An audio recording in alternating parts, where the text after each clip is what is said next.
kwatieko puonjruok mar jumani e yo machiek kata summary, wawuoyo e wach mawacho ni wuok e lweny kendo bedo jaloch. Lweny mane mowuoke, ere kaka wabedo jaloch?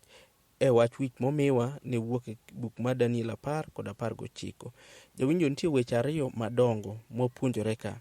Mokwongo en lweny ma ok ne, e yo machielo an invisible war gi dho ngere, en lweny ma ok inya neno.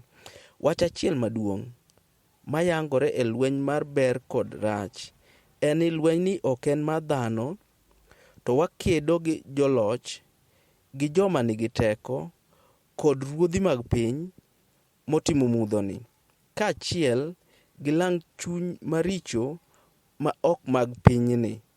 Kendo waneno kaka tekogi kedo e pach ruoth Pasha mondo ochung tich gedo mar hekalu, mang'iso ni wakedo gi teko mag mudho.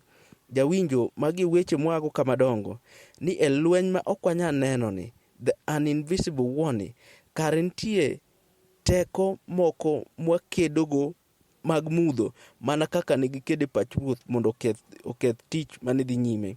Mar ariyo, wuod ruoth ma jaloch, e kinde ma lweny ni dhiyo nyime, jawinjo, joge Nyasaye ok ni kendgi. Jalno maratego ma jaloch, jatend lweny polo, chung' malo mondo oked kod teko mar mudho e lo joge Nyasaye, kendo miyo dwach Nyasaye chopo kare. Mang'iso niya, wuod ruoth ma en jaloch mane wayango kaka Michael, wuod dhano, Kristo, chung' kendo kedo karwa.